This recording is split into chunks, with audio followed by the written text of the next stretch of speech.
aider les gens. Parce qu'à la fin, les moyens, c'est vous qui les payez aussi, vous savez. Il n'y a pas d'argent magique. Parce qu'à la fin, les moyens, c'est vous qui les payez aussi, vous savez. Il n'y a pas d'argent magique. Donc tous les gens, si j'écoutais, si je faisais, si je regarde, mais oh là là, un pays, vous savez, qui n'a jamais baissé son déficit public, contrairement à toutes les économies qui sont autour de lui suffisamment, et qui va vers les 100% de dette rapportée à son produit intérieur brut, vous savez, il ne faut pas croire, c'est vos enfants qui le payent quand c'est pas vous. Le déficit public, c'est beaucoup les banques pour l'instant. Mais non, c'est pas vrai, c'est nous. C'est nous. Mais c'est pas vrai. Mais c'est pas vrai, c'est pas. Pardon de vous dire, c'est pas les banques, vous dites des bêtises. Je suis pas persuadée, moi. Mais La dette, c'est nous qui la payons. Mais la dette, non, c'est nos enfants qui la paieront. Donc nous aujourd'hui, nous vivons à crédit. Ça fait des décennies que ça dure. Oui. Et donc, si nous ne faisons rien, ce sont nos enfants. Et eux n'auront pas de choix. Et eux, ils ne pourront pas savoir s'il faut arrêter ou pas la T2A. Et on est sûr d'une chose, c'est qu'ils n'auront plus le même hôpital.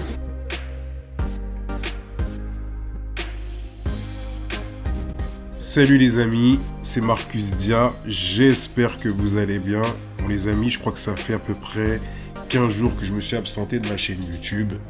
Au début du confinement, le cerveau tournait à 200 à l'heure. Et par la suite, au fil du temps, je commence à voir que mon cerveau oxygénait beaucoup moins. Donc c'est tout simplement parce que parfois, quand je fais des analyses, il faut que le cerveau tourne à 200 à l'heure pour que je puisse faire certaines analyses, trouver des failles, faire des relations avec des faits d'actualité. Donc forcément, là, le cerveau, il tourne beaucoup moins bien que d'habitude. Bien entendu, je vais très très bien, mais c'est pour vous dire que là, par exemple, je devais sortir une vidéo sur la vaccination et ça me prend beaucoup plus de temps que prévu. Et donc, on travaille toujours. Et comme je le redis encore, il faut savoir que le confinement n'est pas quelque chose de naturel. Donc effectivement, c'est pour notre bien, comme nous le prétend notre soi-disant gouvernement. Et bien entendu, je le comprends et on le comprend tous. C'est d'ailleurs pour ça que nous respectons ce confinement et que je le redis encore, restez chez vous, c'est le mieux à faire. Surtout quand aujourd'hui on sait que par exemple le virus, les particules du virus flottent dans l'air et que notamment ça peut être très risqué quand on n'a pas de masque FFP2. Donc c'est pour ça, d'ailleurs, j'avais partagé une vidéo sur Instagram où je montre des Japonais des scientifiques japonais qui font une analyse là-dessus. Donc là, à travers cette vidéo, je vais vous partager l'entretien d'un économiste qui vit en Angleterre. Il est d'origine française, mais il vit en Angleterre. Et c'est quelqu'un qui est très intelligent et très pertinent. L'économie, c'est son domaine, même si des fois il veut faire le modeste. Mais pourtant, il a un cursus élevé en termes d'économie. Et il a écrit déjà plusieurs livres, mais je vais vous laisser écouter l'audio. Donc, on va partager cette vidéo avec le frère Ahmed Daniel Rif. Et je vous dis à très bientôt pour une prochaine analyse. De toute façon, on se retrouve après, puisque cette vidéo sera en 2 parties. Une première partie et une deuxième, tout simplement pour pas saturer votre cerveau, parce que je pense que ça peut vous empêcher de vous concentrer si, par exemple, j'aurais mis toute la vidéo d'un trait. Donc, je vous dis à tout à l'heure. Ciao. Assalamu alaikum Ahmed, comment vas-tu? Alaikum salam, très bien. Et toi Marcus? Ça va très très bien, alhamdoulilah. Et qu'est-ce que je voulais te dire? Comme prévu, hein, on avait décidé de faire cet entretien pour pouvoir parler de ce qui se passe aujourd'hui, notamment par rapport à cette pandémie qui tourne autour du Covid-19, hein, donc cette souche de coronavirus. Et je me souviens qu'on avait discuté une fois et que tu m'avais apporté certains points de vue autour de ce qui se passait, et notamment sur le plan économique. Et d'ailleurs, je voulais utiliser tes arguments dans une de mes analyses, mais comme j'ai pu te l'expliquer la dernière fois, pour moi, il est préférable que ce soit toi qui présentes ces arguments, parce que déjà, tu as une maîtrise du sujet qui est bien plus avancée que la mienne. Et comme je te l'ai dit à plusieurs reprises, je trouve que tu as une grande maîtrise du sujet, par ton intelligence et aussi par cette pertinence que tu peux avoir. Donc j'aimerais que tu apportes cette réflexion aux gens, que tu éveilles des consciences et que tu incites les gens vraiment à la réflexion. Merci de ta confiance, en tout cas Marcus, c'est assez flatteur ce que tu me dis. Non mais c'est vrai. Mais en tout cas, j'essaye de faire le maximum en tout cas, puisque c'est une passion, hein, c'est vraiment une passion avant tout. Oui. D'ailleurs, dans un premier temps, présente-toi. Pour qu'on puisse comprendre. Alors, je m'appelle Ahmed Daniel Arif, je suis né en France, j'ai suivi un parcours assez classique, universitaire classique, donc j'ai étudié l'économie. puisque comme je te l'ai dit tout à l'heure, c'était une passion. Et donc je me suis très tôt intéressé au débat économique, parce que j'ai assez vite compris que l'économie, ou alors plus largement les questions financières, c'était vraiment le nerf de la guerre, vraiment. Et donc, logiquement, je me suis dirigé vers cette filière-là.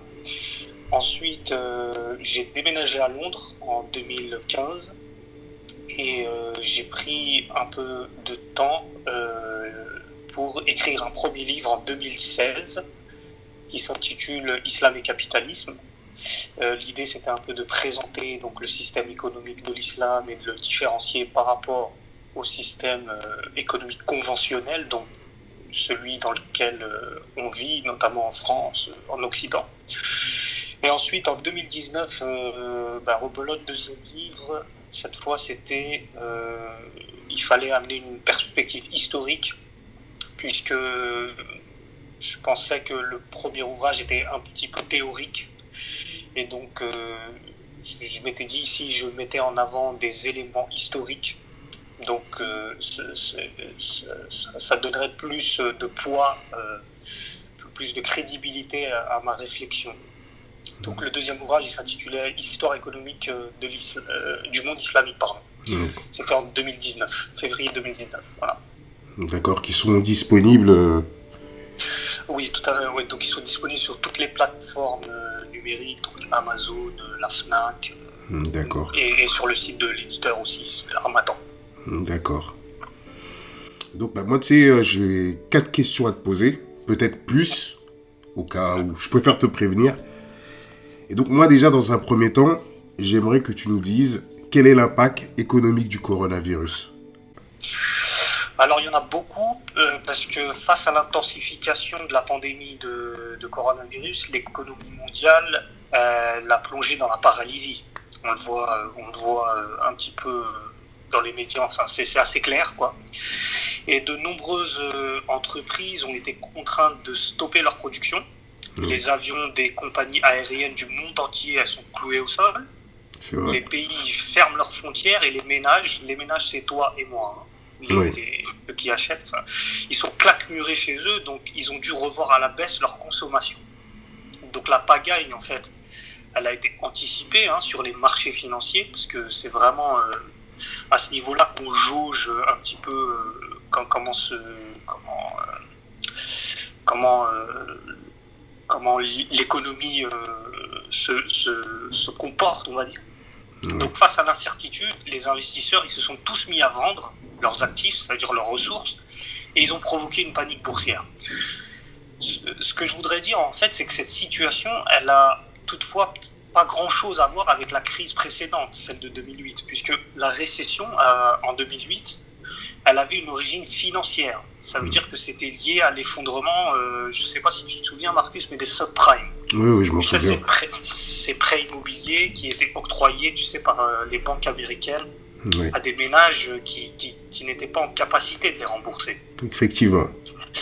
Or, la crise actuelle, elle vient d'un choc externe, le Covid-19, qui a touché toute l'économie réelle. Ça veut dire l'activité même des entreprises et celle des ménages qui achètent moins. Et elle s'étend au fur et à mesure que les pays se calfeutrent. Donc ces difficultés, elles se faisaient déjà ressentir bien avant que le virus n'atteigne l'Europe, puisque la mise à l'arrêt de la Chine, qui talonne en fait les États-Unis à la place de première puissance économique mondiale, avait déjà provoqué de fortes turbulences dans les économies de nombreux pays, dont la France. Oui. Donc nos productions, par exemple, sont devenues très dépendantes de l'extérieur, et de la Chine notamment, où nos entreprises se fournissent en fait en produits intermédiaires ou font assembler leurs produits, puisque la Chine abrite en fait un grand nombre de sous-traitants essentiels dans la production de produits comme les téléphones, les vêtements ou les ordinateurs. Donc en clair, en fait, quand la Chine, quand l'usine du monde, c'est comme ça qu'on l'appelle, tous, en fait, toute la production mondiale, elle s'enrhume. Ouais. Donc ce qui est frappant, moi ce qui m'a frappé personnellement dans cette crise, c'est qu'on ne traite pas, et dont on ne prête prête pas forcément attention, en fait, c'est la rapidité des mesures économiques qu'on a prises, en fait. Ouais, Et c'est ça vrai. laisse un goût, en fait, assez amer, aussi bien dans la gestion de cette crise sanitaire que sur l'état, en fait, déplorable dans lequel se trouvent nos systèmes de santé. Donc, malheureusement, en fait, si on écoute bien ce qui se dit dans les médias, c'est l'état de santé économique qui semble être devenu, en fait, l'alpha et l'oméga de nos sociétés contemporaines. Je sais D'accord. pas, c'est ce que tu en penses.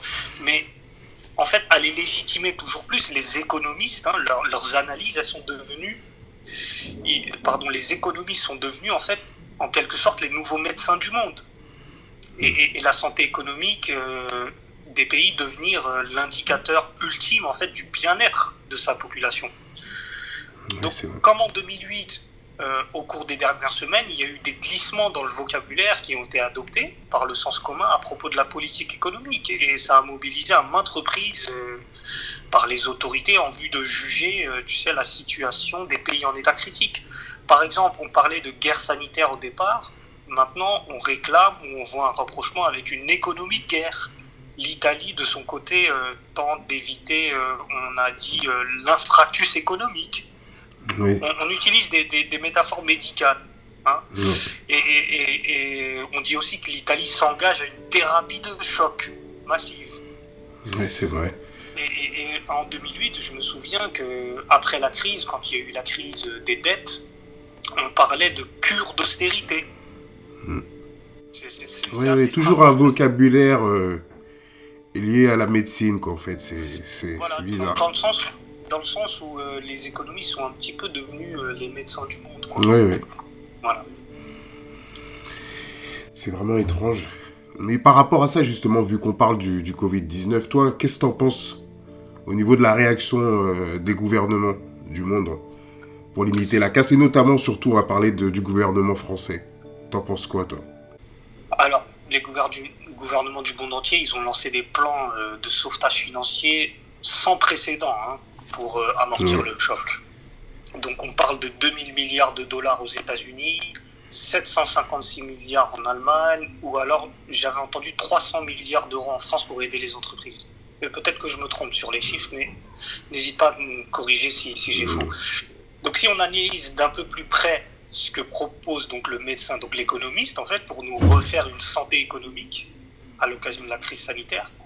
Si on prend l'exemple de la Banque Centrale Européenne, qui a injecté 750 milliards d'euros, auxquels d'ailleurs s'ajoutent, on ne le dit pas souvent, les 120 milliards déjà prévus pour l'année et 20 milliards mensuels.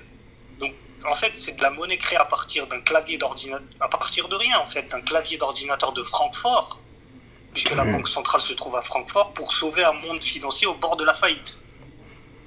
Et donc, dans un monde normal, le bon sens, en fait, voudrait que ces 750 milliards d'argent, qui sont d'utilité publique, servent directement les gens ordinaires, les entreprises, et pour finir, l'État, qui doit faire face à une crise sanitaire et économique majeure. Oui. Ça, c'est le bon sens, mais la réalité, en fait, elle est tout autre. Puisque l'argent créé, il ne peut pas être envoyé directement de la Banque centrale vers les comptes des gens ordinaires, des entreprises et de l'État. Puisqu'en fait, les traités européens ne le permettent pas, ou plutôt l'interdisent, puisque la Banque centrale, elle est indépendante. La raison, c'est simple, c'est parce qu'on vit dans une économie, on dit une économie de marché, qui a décrété en fait que la meilleure façon d'allouer cet argent nécessaire pour notre survie, c'est de le faire transiter par les marchés financiers. Ça veut dire que les banques centrales empruntent aux marchés financiers qui eux-mêmes empruntent aux États. D'accord. Donc en fait, c'est une croyance assez tenace, quasi religieuse, qui repose sur un dogme en fait économique qui a été nourri par les économistes proches du pouvoir, du sérail. Ouais. Donc, en fait, c'est la fameuse, je ne sais pas si tu en as entendu parler, la fameuse théorie de l'efficience des marchés. Ça veut dire que les marchés, l'efficience des marchés, c'est une théorie d'investissement qui soutient en fait qu'il est impossible de battre le marché. Donc, les 750 milliards d'euros doivent impérativement passer par les marchés financiers. De manière à engendrer des intérêts. Exactement, voilà, Ouais. puisque c'est bien que tu le soulignes ça, c'est parce que lorsque la Banque centrale emprunte au marché financier, en ce moment, elle emprunte à 0%. Donc, lorsque les marchés financiers empruntent à leur tour aux États, elles empruntent avec des intérêts. Oui. Donc, en fait, c'est une façon de se faire de l'argent sur la dette des États. Ce qui est D'accord. moralement inacceptable si on y réfléchit. Et donc, c'est une manière aussi d'endetter le peuple et de s'enrichir sur son dos. Exactement, c'est ça. Puisqu'au Donc, final, ouais. oui, c'est exactement ça. Ouais. C'est faire de l'argent sur la misère des gens, de millions de personnes. Oui. Et donc la pire des choses qui puisse arriver à un financier, je me posais la question il n'y a pas très longtemps, c'est que le temps s'arrête en fait, puisque une des définitions de la finance, c'est aussi le commerce du temps. Oui. Et donc la finance, elle est au bord de la rupture, on dit même dans un coma artificiel, et elle est maintenue par l'argent magique injecté par les banques centrales. Et donc le coronavirus et la peur qui nous traverse, c'est en fait une aubaine pour la communication de la Banque centrale. Le virus a bon dos en quelque sorte. Ouais, ça c'est sûr. Ouais. Donc, ironie de l'histoire, en fait, l'ironie de l'histoire, c'est que la bulle boursière qui vient d'éclater, en fait, elle s'est formée à cause de l'argent magique injecté depuis la crise de 2008 par les banques centrales, puisque c'était juste après la crise de 2008 qu'on a commencé à avoir des politiques monétaires, comme on dit, non conventionnelles, où elles commencent à massivement injecter, les banques centrales commencent massivement à injecter dans les marchés financiers. Donc la Banque centrale, elle veut sauver la finance avec les mêmes remèdes qui ont conduit aux excès et à notre perte. Donc en fait, c'est comme si l'antidote et le poison se confondaient en fait. D'accord. Et qu'est-ce que je voulais dire? Parce que là, pour moi, tu as plus ou moins détaillé ce que tu m'avais expliqué, qui était la stratégie, plus ou moins la théorie du ruissellement. Oui, voilà, donc c'est ça. Donc la version officielle, en fait, c'est de nous faire croire dans la fable d'un ruissellement géant. L'argent, en fait, donné à la finance, finira dans les caisses des banques pour qu'elles nous octroient des crédits. Et ces crédits, en fait, ils sont censés relancer la consommation et donc l'emploi. Et en plus, le mécanisme, en fait, il induit une baisse des taux d'emprunt de tout le monde, en fait. Puisque lorsque la Banque centrale emprunte au marché, ça fait artificiellement diminuer, le rendement de l'obligation. Mais ensuite, lorsque les marchés réempruntent aux États, en fait, il ne faut pas oublier le jeu commercial. Hein. L'argent, c'est comme un meuble ou une voiture, vraiment. Il ne faut pas nier en fait le jeu commercial qui se fait entre les banques centrales et les banques commerciales. D'accord. Mais juste une petite question, tu vois. Moi, j'aimerais savoir qui se cache derrière la Banque centrale. Est-ce que toi, tu sais qui est caché derrière tout ça? Qui est derrière la gestion de la Banque centrale? On sait que forcément, ça, c'est des banques privées. Alors, ça, c'est clair, c'est qu'il y a des relations incestueuses assez claires entre les banques commerciales et les banques centrales. Oui. Ça, c'est clair. Il y a quelque chose qui cloche. Mais la question qu'il faut se poser, c'est en fait, qui a véritablement le pouvoir, en fait, dans cette histoire? Exactement. Est-ce que c'est pas les banques centrales, au final? Est-ce que c'est pas les banques commerciales? Exactement. Est-ce que c'est décide en quelque sorte du destin de nos pays? Oui, exactement. Je pense la même chose. Ouais, donc puisque, comme je te l'ai dit, les banques centrales ne prêtent pas directement aux États, les banques privées, en fait, elles enregistrent de toute manière un bénéfice sur l'argent qu'elles empruntent aux banques centrales, puisqu'elles le prêtent ensuite aux États avec un bénéfice. Donc si les banques centrales prêtaient directement aux États, ce qu'on appelle la monétisation de la dette, les banques privées, elles ne pourraient pas enregistrer de bénéfices sur la dette publique. D'accord. Mais là, regarde, là, ce que tu es en train de dire, c'est très intéressant parce qu'en vérité, là, tu montres clairement que justement, la Banque centrale est plus ou moins la patronne de tout du monde en fait. Pourquoi? Je vais t'expliquer ça parce que comment t'expliques que par exemple des pays soient aussi soumis à la Banque centrale? Par exemple, moi je sais pas, je connais pas très bien comment ça fonctionne, mais je me dis par exemple que l'argent peut être imprimé à la Banque de France.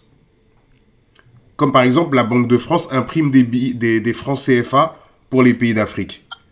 Donc moi, j'aimerais savoir comment se fait-il qu'aujourd'hui, on ne puisse pas utiliser la stratégie de la planche à billets. Tu vois? C'est-à-dire prêter directement aux États, c'est ça? C'est ça, exactement. Parce que, comme je te l'ai dit tout à l'heure, il ne faut pas nier le jeu commercial. L'argent, c'est un objet comme un autre. Oui. D'accord? Alors que l'argent en soi n'a pas de valeur intrinsèque. Oui. L'argent, en fait, est juste un moyen, un intermédiaire pour échanger, en fait. Oui. Donc c'est là, en fait. Et par rapport à la soumission de tout un tas de pays par rapport aux banques centrales, c'est pas que ça. Hein. Il y a tout plein d'institutions internationales, comme le FMI, qui empruntent à des États très pauvres, notamment en Tunisie. Je pense à la Tunisie récemment. Oui. Mais c'est un piège, parce que c'est une trappe à endettement. C'est vrai. Certes, le FMI ne demande pas d'intérêt, mais il demande à ce que les pays réforment, par exemple, leur marché du travail. Ils ont demandé à la Tunisie, il n'y a pas très longtemps, de dégraisser leur administration. Il y a des intérêts cachés partout, toujours. On n'emprunte pas pour rien. On n'emprunte pas comme ça. Ça n'existe pas. Je pense que ça risque d'arriver en France également. Oui, c'est possible, ouais. Puisque dans les pays développés, même en Chine, dont l'histoire contemporaine en fait est synonyme de capitalisme. Hein. On a contraint leurs banquiers centraux à devenir en fait les agents étatiques de réassurance ultime. En fait, c'est devenu les pourvoyeurs de ressources perpétuelles non générées par l'économie réelle. En fait. D'accord. Voilà, c'est ça.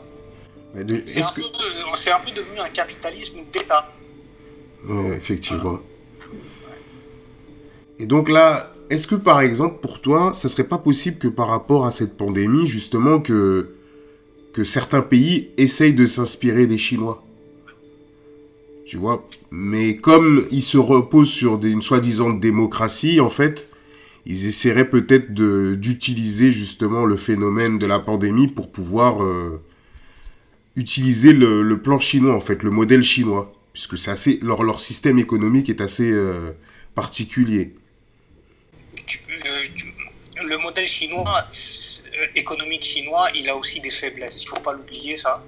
Parce que c'est un pays qui est très exportateur. C'est un modèle économique exportateur.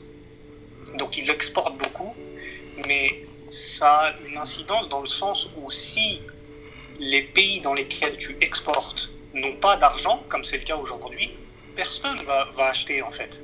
Ouais. Donc c'est un modèle. Le modèle exportateur marche tant que l'économie fonctionne plus ou moins bien dans tous les autres pays du monde en fait.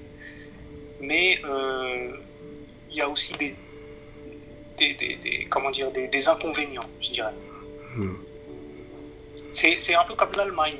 L'Allemagne aussi a un modèle très exportateur, parce que tu sais, l'Allemagne a une industrie automobile qui est assez avancée par rapport aux autres pays européens, puisque c'est bien connu, hein, l'Allemagne vend au monde entier des BMW et des Mercedes, mais c'est très, fragile dans le sens où si plus personne n'achète, tout d'un coup ça marche plus.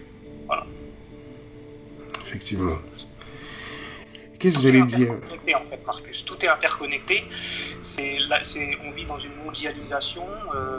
En fait, un tout petit problème, même un tout petit virus, peut s'avérer dévastateur en fait pour toute l'économie. On vit vraiment dans un village global. Mais toi, tu penses vraiment que ça a eu un effet dévastateur sur l'économie, le virus là? Au niveau de la production des entreprises, il y en a beaucoup qui ont fermé, comme je t'ai dit, la consommation elle a baissé, Mais en fait, ceux qui se gavent, en fait, en fin de compte, c'est toujours les banquiers. Ouais. Ça, c'est une certitude parce que on les pousse à emprunter encore plus aux États, aux entreprises, donc ils s'endettent, donc ils se soumettent, quoi, puisqu'ils ne peuvent rien faire. Ils doivent sauver leur commerce, ils doivent bien manger, ils doivent survivre, ils ont peut-être des enfants, donc ils n'ont pas le choix, en fait. On leur laisse pas vraiment le choix. Ouais. Ouais. De toute façon, forcément, ça peut être utile pour certaines personnes, et ça, j'en suis sûr. Tu vois ? Surtout de la manière qu'ils ont réussi à paralyser le monde entier avec cette pandémie. C'est comme ce que je te disais la dernière fois, ils ont eu cette capacité à se mobiliser pour stopper toute l'économie mondiale pour une pandémie, pour un virus qui soi-disant tue énormément de monde, alors que de l'autre côté, l'industrie de la cigarette tue beaucoup plus de monde. Ils n'ont jamais trouvé la capacité de se mobiliser pour arrêter le monde. Mais bizarrement, là, bon, c'est compréhensible, mais c'est pour démontrer qu'il y a une certaine hypocrisie derrière tout ça. Ouais. Mais on va passer aux autres questions, parce que j'en ai une autre à te poser, une dernière. Bon, une dernière, ça c'est vite dit. Hein. Donc, pour toi, quelles seraient les conséquences de cette crise, et notamment les montagnes de dettes que ça va engendrer? Et est-ce que pour toi, elles seront... est-ce qu'on pourra un jour les rembourser? Du moins un jour. Je veux dire, je parle pas de nous, hein. Même si forcément on sera pénalisé par cette histoire de dette. Mais je veux dire, est-ce que tu penses qu'un jour, on pourra vraiment régler toutes ces dettes? C'est une bonne question. C'est une super bonne question. Par exemple, prenons le cas des 300 milliards en France. Cette somme, en fait, elle représente environ 15% de dette publique en plus. Je te dis en gros. Hein. Donc ça veut dire que, en fait, le ratio dette sur PIB, le PIB, c'est la croissance, c'est la richesse produite par un pays pendant un an. Donc le ratio dette sur PIB de la France va prochainement exploser du côté des 120%. Et on parle aussi d'émissions de Corona Bonds, de mécanismes européens de stabilité. Bref, en fait, les déficits ne comptent plus. Tout est permis, on s'endette à tout va. Mais il ne faut pas être naïf, en fait. C'est qu'en fait, la facture du coronavirus, comme tu l'as dit, elle nous sera bien présentée et elle sera très lourde, en fait. La dette publique, c'est un stock d'impôts qui n'a pas encore été levé. C'est tout simplement ça, en fait.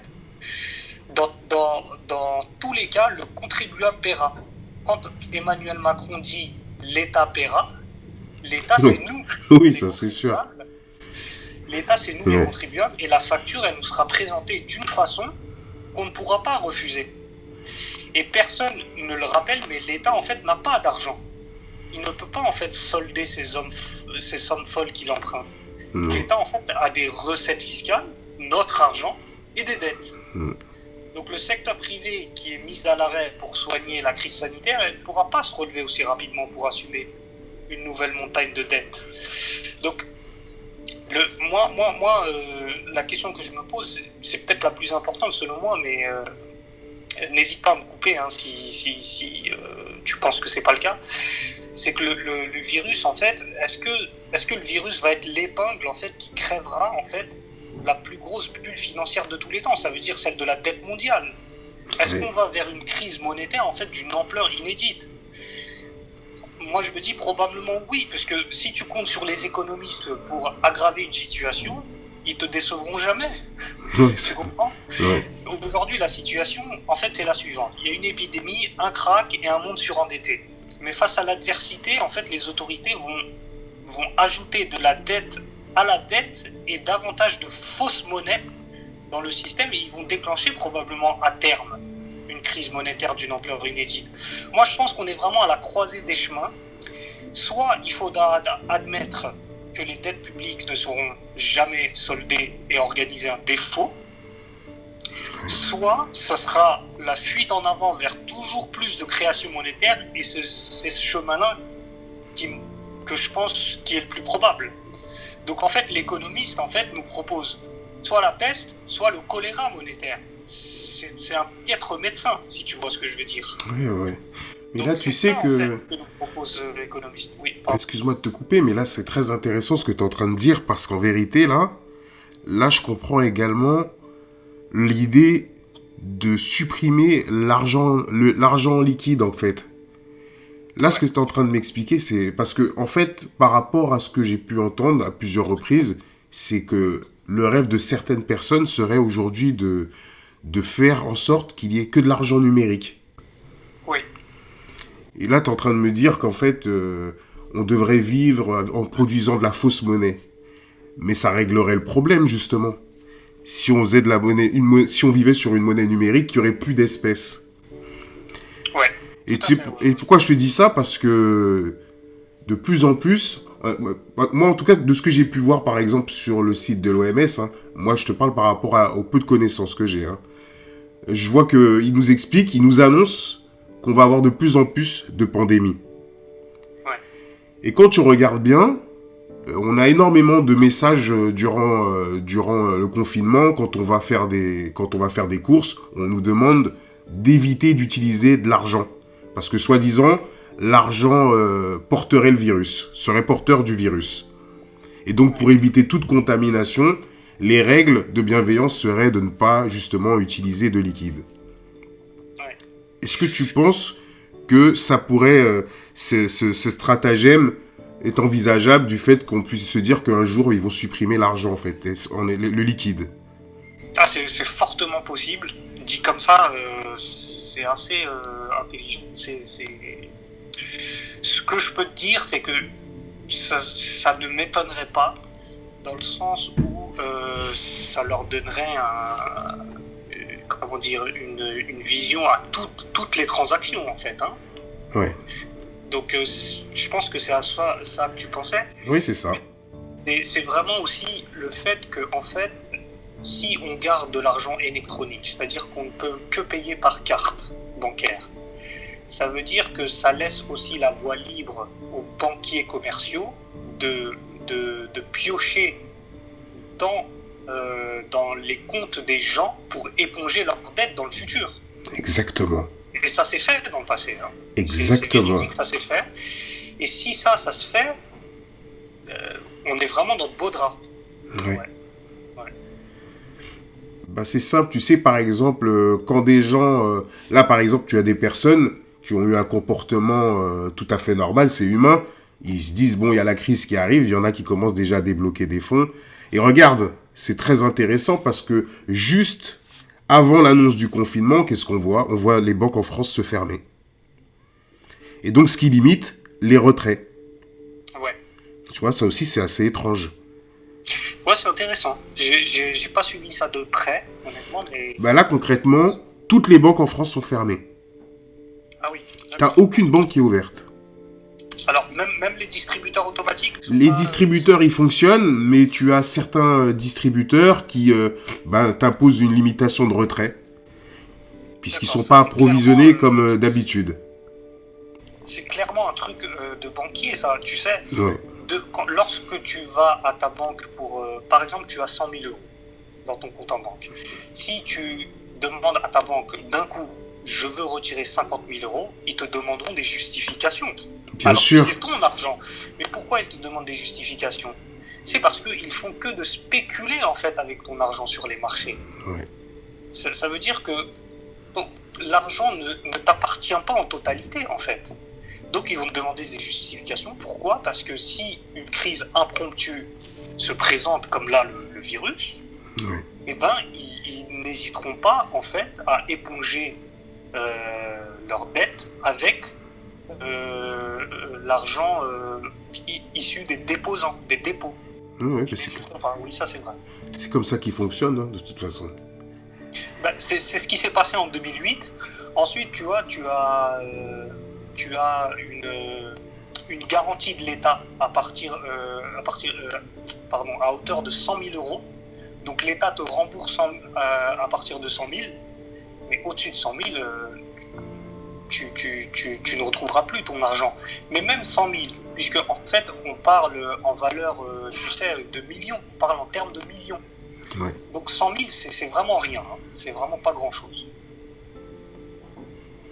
Ouais, effectivement. Et qu'est-ce En que... valeur nominale, c'est 100 000 euros. C'est vraiment rien du tout, en fait. Ouais.